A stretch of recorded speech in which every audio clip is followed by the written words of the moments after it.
I was removing my makeup late at night when something impossible happened. My reflection started talking.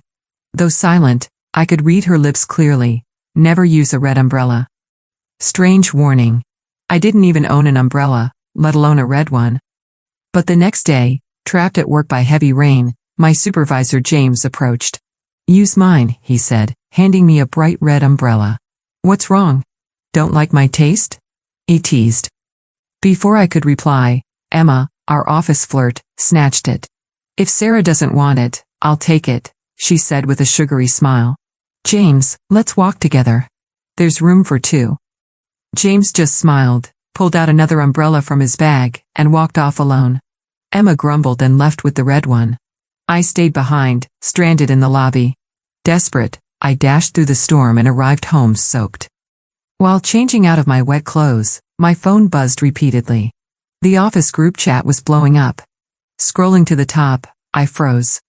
Rain killer strikes again in City Park. The news article showed a blurred photo of a body beside a red umbrella, the exact one James had offered. Shaken, I messaged Lisa privately. "Is this real?" "Of course," she replied. "Why wouldn't it be?"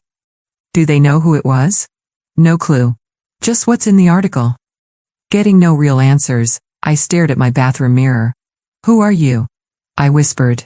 But it was just a mirror. I splashed water on my face and tried to forget. But the image lingered. The next morning, Lisa rushed over. "Sarah." It was Emma. She was the victim. My stomach turned. Had the killer targeted her? Or the umbrella? The police questioned everyone, but I had no real ties to Emma. I never mentioned the mirror or the umbrella. I wasn't about to complicate things. Soon, work consumed everyone again. James seemed completely unaware of what had happened. Even when I hinted at it, he just looked confused. I convinced myself it was all stress-induced and buried the memory. A week later, as I removed my makeup again, something changed. My body froze. My head turned to the mirror on its own. This time, the reflection looked different, bruised, with a black eye. "Don't come home after 10 p.m. tomorrow," she mouthed. She said it twice, then disappeared. I panicked. With our big project, we'd been working until 11 p.m. every night. Coming home before 10 seemed impossible. I checked the mirror. It looked ordinary. I tapped the glass, checked online tricks for hidden mirrors, nothing. Normal. I finally gave up at 2 a.m. I had to be up by 7. The next day, I dragged myself into the office, exhausted. By 5 p.m., James clapped his hands. "Great work, everyone. Management's giving you the night off. We'll finish the project tomorrow and celebrate after." The room erupted in cheers. I sank into my chair, stunned. Was this my chance to make it home before 10 p.m.? Despite my exhaustion, I didn't move from my chair right away. My mind was racing. The mirror's warning echoed in my head, "Don't come home after 10 p.m. tomorrow night." But that wasn't tomorrow, it was today. And somehow, management just happened to cancel our late shift out of nowhere. Coincidence? Or was something, or someone, trying to help me? I finally stood and grabbed my things, numb and confused as the rest of the team celebrated. Lisa patted my shoulder on the way out. "You okay? You look out of it." "I didn't sleep much," I mumbled. Outside, the sky was mercifully clear, no red umbrellas in sight. I walked toward the station, but halfway there I stopped. My instinct screamed not to go home just yet. I glanced at my phone, barely 7:30 p.m. I still had time to kill. I wandered into a late-night bookstore, one I'd never noticed before despite passing that street dozens of times. Inside, the air was warm, the lights soft, and there was a strange sense of familiarity. A bell above the door jingled as I entered. A woman behind the counter looked up from her book and smiled faintly. "Looking for anything in particular?" "No. Just browsing." I drifted toward the back. As I turned a corner, I froze. There, displayed on a central table, was a book titled Reflections and Warnings, When Mirrors Speak. My heart pounded. I snatched it up and scanned the first few pages. It wasn't fiction. It detailed accounts of mirror phenomena, lucid visions, premonitions, and even deaths avoided through mirror warnings. Some pages were heavily annotated in red ink, by a previous reader, maybe. Or the store owner? The last chapter was dog-eared. I turned to it. The title, "The Third Warning Means You Don't Wake Up." A chill ran through me. I slammed the book shut, paid in cash, and left. Back at the subway entrance, I checked the time, 8:40 p.m. I could make it home safely if I went straight. Still, every step felt heavier. Every shadow seemed to move just slightly when I wasn't looking. At 9:15 p.m., I reached my apartment building. I lingered in the lobby, staring at the elevator buttons. I wanted to believe none of this was real. That Emma's death was coincidence. That my reflection was just stress, lack of sleep, or imagination. But I knew better now. I took the stairs, slower, quieter. When I unlocked my door, I hesitated before stepping inside. Everything looked normal, keys in the bowl, shoes by the mat. But something felt off. I walked to the mirror in the bathroom and stared. My reflection was there. Just me. No bruises, no lip reading. I was about to turn away when something caught my eye. A faint fingerprint. On the inside of the mirror. I leaned in. Then, I blinked, and it was gone. Suddenly, my phone buzzed. A message from an unknown number. "You made the right choice." I dropped the phone. My heart thundered. Was someone watching? Helping? Or was I part of something I didn't understand? I didn't sleep that night. Every creak, every gust of wind outside, made me jump. I left every light on and sat upright in bed clutching the mirror book. By 6 a.m., I was still awake, still shaking. And then, just as the sun peeked through the blinds, the mirror started to fog from within, despite the cold, dry air. This time, the reflection wasn't mine. It was someone else. A stranger. Pale, drenched, eyes wide in terror. He mouthed two words. "She's coming." The mirror cracked. And everything went silent. I didn't scream. I wanted to, but something inside me knew that making a sound would somehow invite whatever had just cracked the mirror to come through. I backed away slowly, knees weak, heart racing. The crack snaked like a spiderweb across the glass, splitting my warped reflection. But the strange man's face, the one who had warned me, was gone. I stood in the doorway of the bathroom, frozen, unsure what to do. Call the police? And say what? That my mirror is haunted and a dead-looking man warned me someone was coming? No. I needed answers, not more people telling me I was crazy. I left the bathroom door wide open and spent the morning pacing the apartment, book in hand. The chapters all blurred together until I found something that chilled me to the bone. Greater than the third entity to appear in the mirror often brings with it a breach, physical or psychological. The cracking of the mirror is the beginning of a shift between realities. If the crack spreads, the barrier between worlds weakens. Sightings may increase. Physical danger becomes imminent. Breach? Realities? I snapped the book shut and looked back at the mirror. The crack hadn't grown. At least, not yet. That day at work, I could barely focus. My eyes kept flicking to reflective surfaces, windows, screens, even polished floors. Nothing strange. No warnings. No bruised versions of myself. Just my tired, haunted face. At lunch, I pulled Lisa aside. Did Emma ever say anything strange? About mirrors? Getting warnings before she died? Lisa raised an eyebrow. Are you okay? I'm fine, just curious. She tilted her head. She was acting weird the day before. Kept looking at her phone, mumbling something like it's just a dream, it has to be. I asked her if she was okay, but you know Emma, always brushing things off. That didn't comfort me. If Emma had received some kind of warning, she hadn't taken it seriously. And now she was dead. I didn't want to follow in her footsteps. That night, I didn't go straight home. I stayed at a crowded cafe until it closed. Then I lingered in the 24-hour pharmacy near my apartment, pretending to browse cold medicine until they kicked me out. When I finally got home, it was almost 2 a.m. I walked through the door slowly, expecting something. But it was quiet. I made tea, sat in the living room, waited. And then, at exactly 2:44 a.m., I heard a tap. Not from the window. Not from the door. From the mirror. I crept to the bathroom and saw it. A new message etched across the glass in delicate white script, like it had been written in frost. Don't trust James. I stumbled backward, nearly dropping the book. I rubbed at the message, but it didn't smear. It was inside the glass again. James? My supervisor? The same man who offered me the red umbrella? The same one who had dismissed us right before the danger? I had tried to believe he was clueless, that everything was coincidental. But what if he knew? What if he was involved? The next day, I arrived at work early, trying to act normal. James greeted me at the elevator, flashing his usual easy smile. You look like you've seen a ghost, he joked. I forced a laugh. Rough night. He nodded and turned to walk beside me. You know, he said casually, you left pretty quickly after the meeting. Everything okay? Yeah. Just tired. He glanced at me sidelong. You've been acting a little off lately. If something's wrong, you can talk to me. My skin prickled. That voice. That same tone he used when he offered me the umbrella. Rehearsed, friendly. Too smooth. That night, the mirror cracked again. And this time, I didn't just see my reflection. I saw James. Smiling. Covered in blood. I stared at the mirror, breath caught in my throat. James stood there, his reflection, at least, calm, composed, with specks of blood on his white shirt.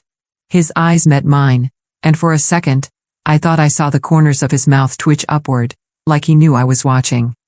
Then, just as suddenly, the image faded.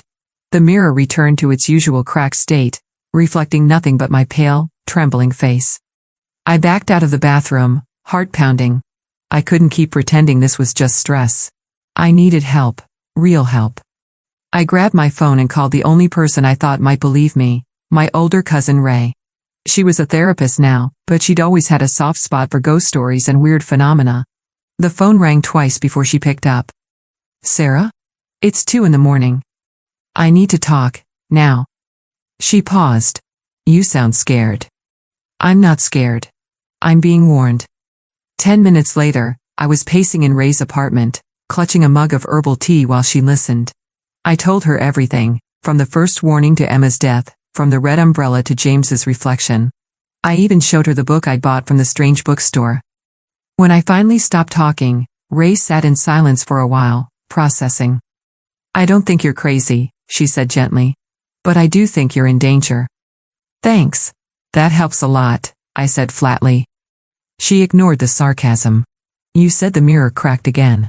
And that you saw James. Are you sure it wasn't just your mind playing tricks? No. It was clear. And it was him. Ray tapped her fingers on the table. Then we don't have much time. I blinked. What do you mean? She grabbed her laptop and began typing furiously. When I was in grad school, I did a thesis on symbolic hallucinations. There were a few fringe cases, people who claimed their reflections warned them of events before they happened.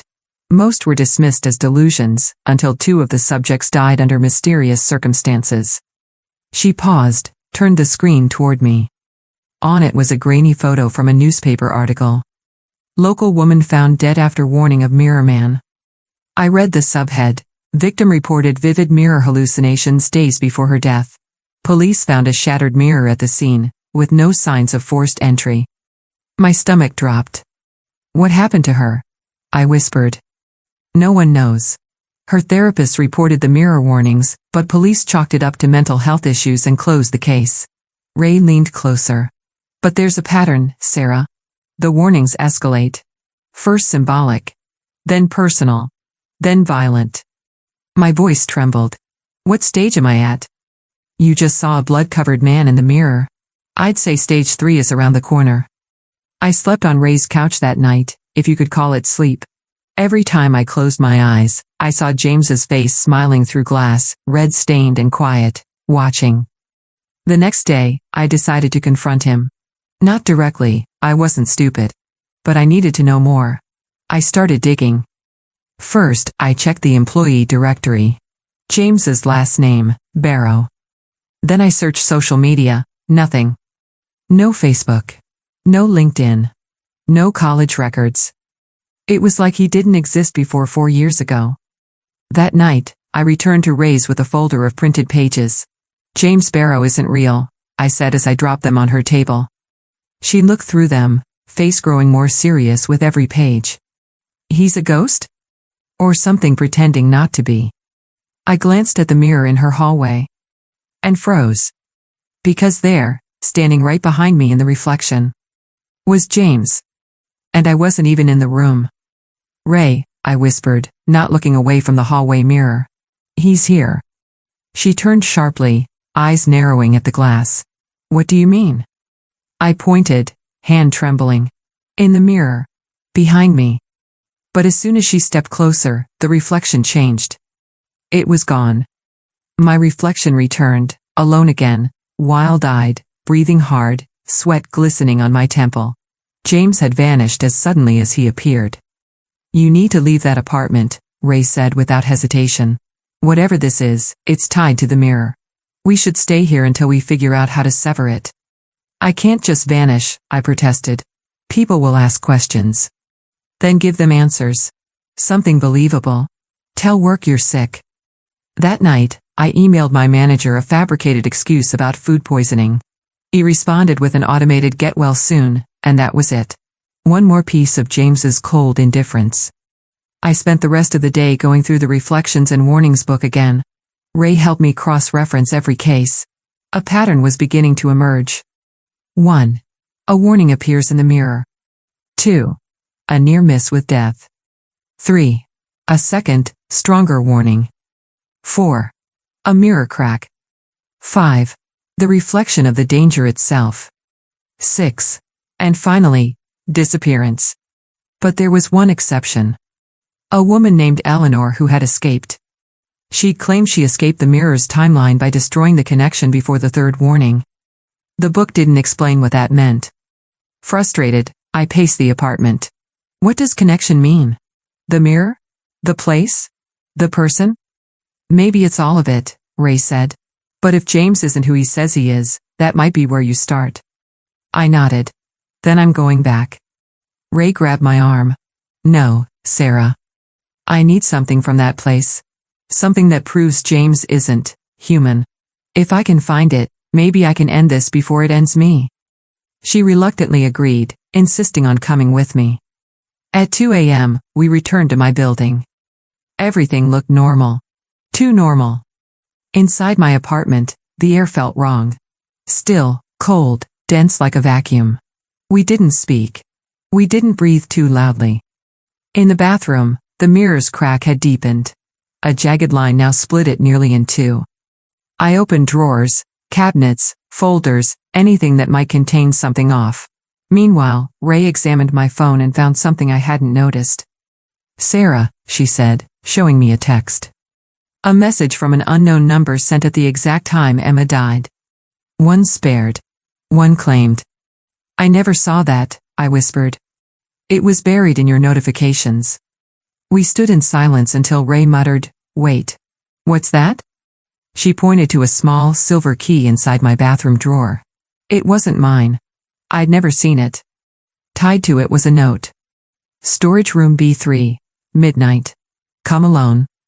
That's tonight, Ray said, voice barely audible. I shook my head. This is insane. I'm not going alone. You're not going at all, Ray said. We'll figure out something else, go to the police. No, I cut in. They'll never believe us. But I think this is the connection. This is what the mirror was pointing to. This room. I stared at the key for a long moment. Because deep down, I already knew. Whatever waited in storage room B3 wasn't meant to be found. But if I didn't go, I would never survive the third warning. Midnight. I stood at the edge of the basement stairwell in my building, the key gripped tight in my fist. The light above me flickered, casting long shadows down the concrete steps. Ray hadn't come. I told her I needed to do this alone, and though her eyes had filled with silent protest, she'd finally agreed. Storage room B3 was 3 levels underground. The deeper I descended, the more oppressive the air became. Cold, damp, still. When I reached the final landing, the silence was deafening. The hallway was lined with identical gray doors, each marked with stenciled numbers. B1, B2, B3. I hesitated, my heart beating so loud it echoed in my ears. I slid the key into the lock. It clicked with unnatural ease. The door creaked open. The storage room was pitch black. I reached in and flicked the switch on the wall. Fluorescent lights buzzed to life, dim, weak, but enough to see. Inside were shelves, boxes, dust-covered furniture. It looked like a typical storage room at first glance. Until I saw the mirror. It stood upright at the back, taller than me, framed in rusted iron. Cracks ran across its surface, spiderwebbing outward from the center. The air around it shimmered faintly. I stepped closer. Something moved inside. Not a reflection. A presence. And then I saw her. Emma, or something that looked like her. She stood inside the mirror, face pale, mouth open in a silent scream. Her eyes locked onto mine, pleading. I stumbled backward. Behind her, dozens, no, hundreds, of others stood in the glass. Faces I didn't recognize, men, women, children. All trapped. All screaming without sound. A loud click echoed behind me. I turned. James. He stood at the entrance, his silhouette blocking the light from the hallway. No smile this time. Just cold, calm emptiness. I told you not to dig, he said quietly. What are you? I demanded, voice trembling.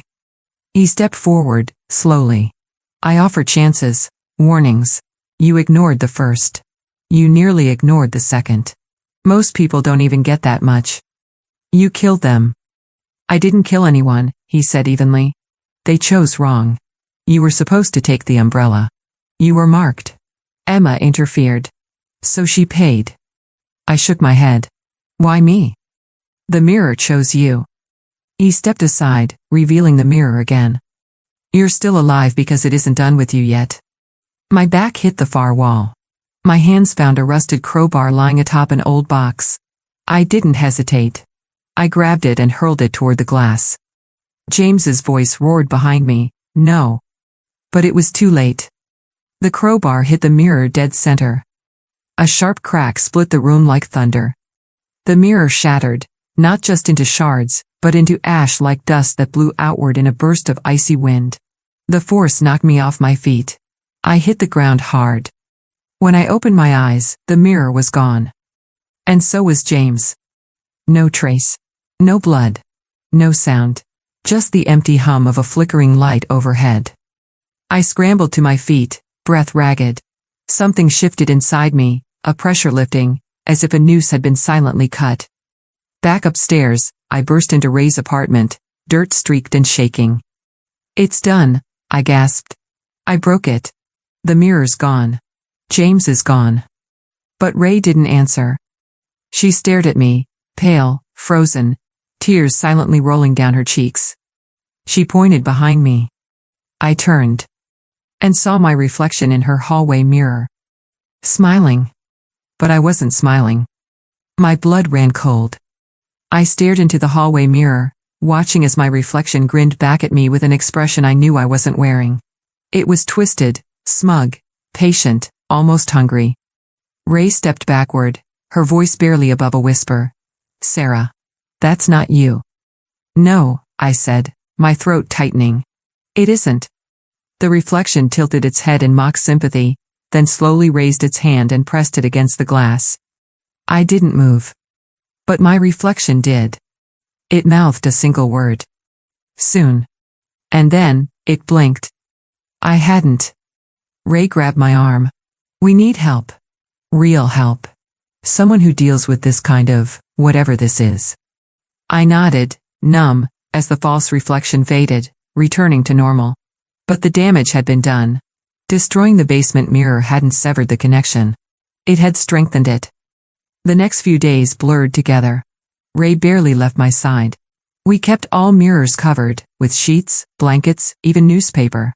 Any reflective surface became a threat. I smashed the bathroom mirror. Unplugged the TV. Hid my phone screen. Still, the feeling lingered. The feeling of being watched from the other side. Ray eventually found someone. A woman named Dr. Clara Venn. Former psychologist. Occult researcher. Paranormal survivor. Her office was hidden in a converted greenhouse at the edge of the city, surrounded by thick ivy and stained glass windows that muted the outside world into colors too soft to feel real. Dr. Venn looked at me like she'd already seen what I was about to tell her. "You've been chosen," she said, after I finished explaining. "Not possessed. Not haunted. Mirrored," Ray repeated. Dr. Venn nodded. "There's a phenomenon called the reflection tether. A false version of the self is born through a crack between realities, usually triggered by a moment of severe vulnerability or spiritual fracture." I blinked. Like, trauma? Or guilt? Or fear? Or simply being seen by the wrong force at the wrong time? She studied me closely. "You weren't marked by James. You were marked the moment you looked too long into the wrong mirror." She led us to a room at the back of the greenhouse. No lights. Just candles. In the center, a polished obsidian slab lay across the floor. It wasn't a mirror, but it reflected just enough to unsettle me. "We're going to attempt something rare," Dr. Venn said. "A severing ritual. But I warn you, Sarah, it only works if you're willing to confront what's inside. Not just the entity, yourself." The ritual began with chants I couldn't understand.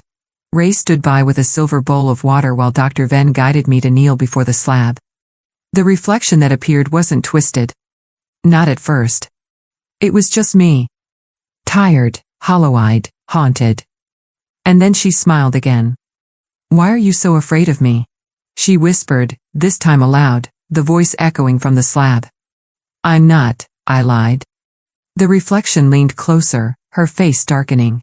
"You should be. I've already replaced others before you. Do you know what happened to Emma?" I shook my head. "She saw too much. Tried to warn you." I gasped. She wasn't trying to take the umbrella. She was trying to stop me from taking it. The reflection smiled wider. "And now, I'm so much closer."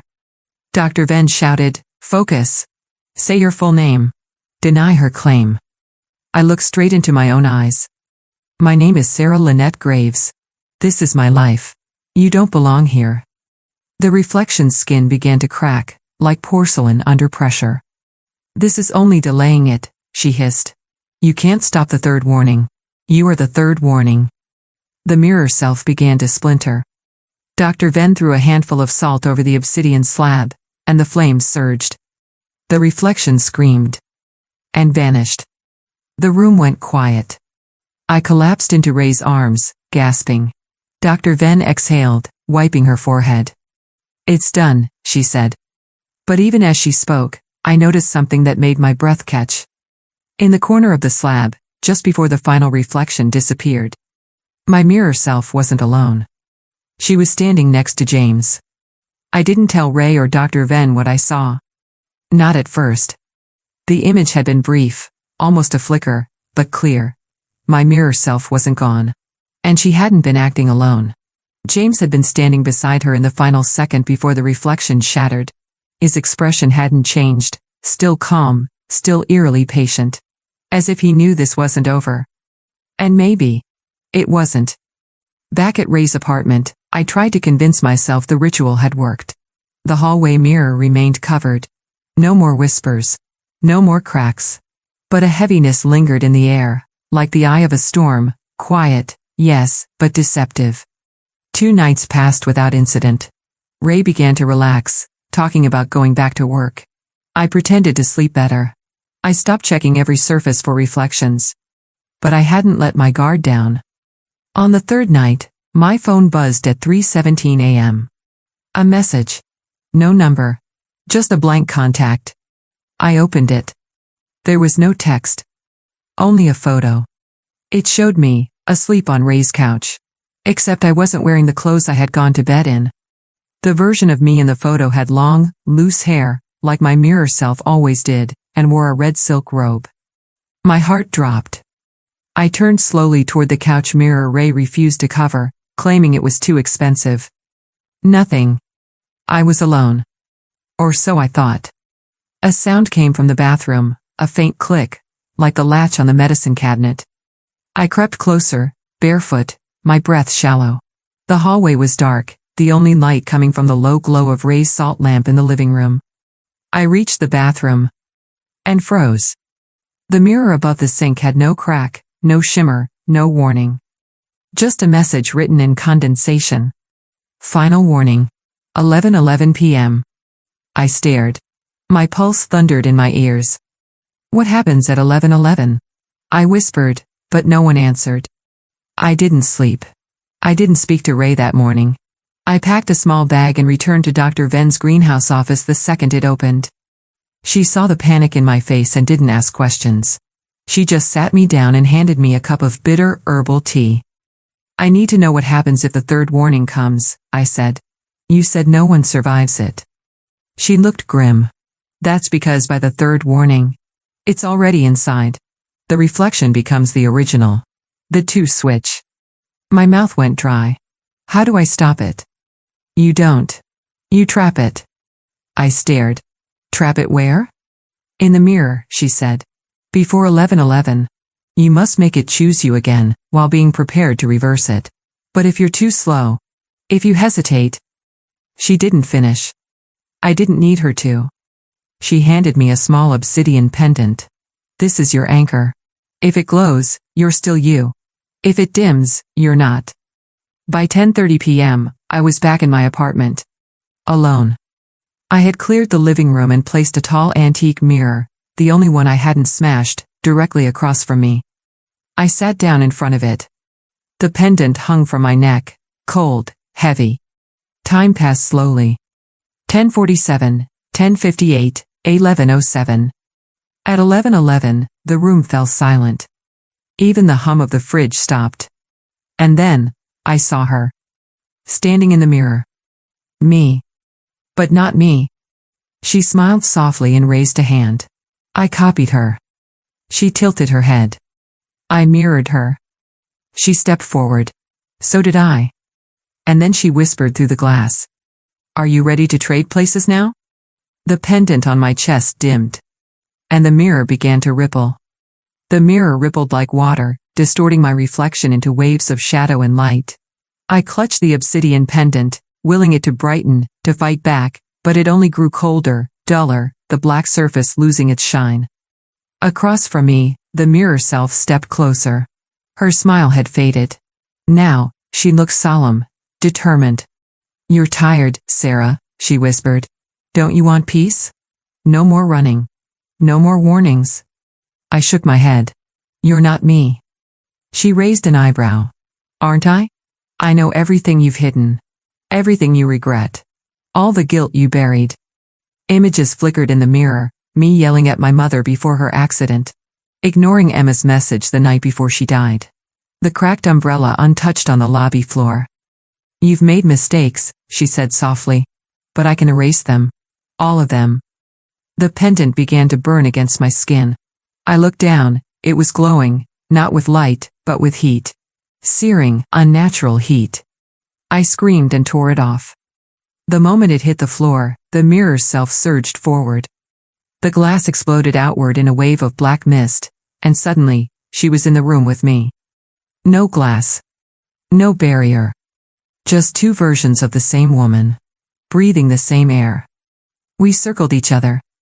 You can't trap me anymore, she said. You broke the mirror. You broke the balance. I broke the control, I shot back. You were never meant to cross over. She lunged. We collided, falling hard against the wood floor. Hands clawing, scraping. She was stronger than me, inhumanly strong. But she couldn't control my mind. Not yet. I fought back, kicking, twisting. My fingers found the pendant on the ground. It was hot, but it pulsed faintly. I grabbed it and pressed it to her skin. She screamed, a shriek that tore through the room, warping the walls, rattling the windows. Her skin cracked, splintered. And for a moment, I saw what lay beneath. Not me. Something older, hungrier. A creature wearing my face. No more warnings, I growled. You made the wrong choice. I shoved the pendant into her chest with both hands.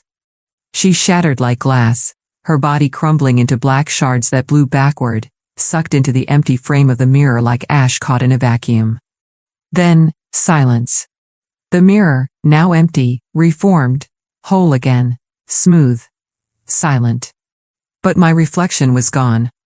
I stood slowly, panting, blood on my hands from where the glass had cut me. Then I saw it. In the corner of the mirror's frame, etched faintly in silver. One warning remains. The room spun. I thought I was done. I thought I had won. But there was one more warning left. And then my phone buzzed. One message. Unknown number. No contact name. Check Ray's mirror. My blood turned to ice. I ran. Down the hall. Out the door. Through the street. When I burst into Ray's apartment, she was waiting. Standing completely still. Facing her bedroom mirror. I called out, "Ray." She didn't respond. And then I saw her reflection. Smiling. But Ray wasn't. "Ray," I shouted again, louder this time.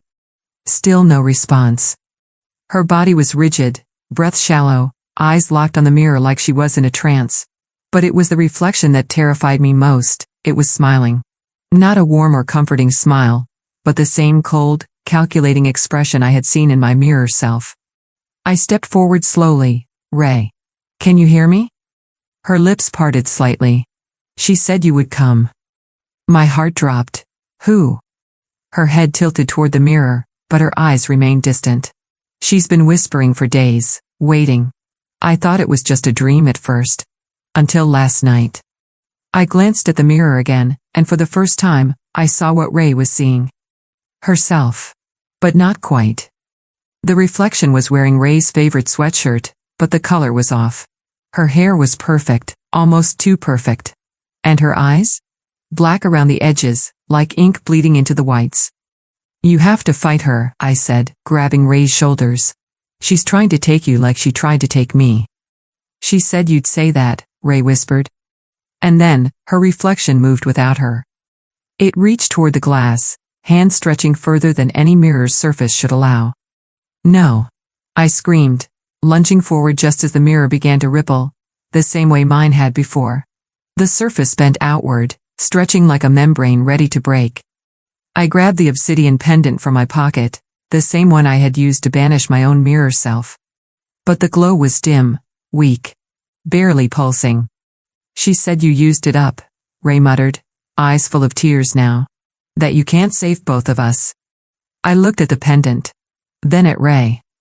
The mirror self was halfway through now, her face emerging from the glass, skin porcelain smooth, eyes black as night. I had only one chance. And one choice.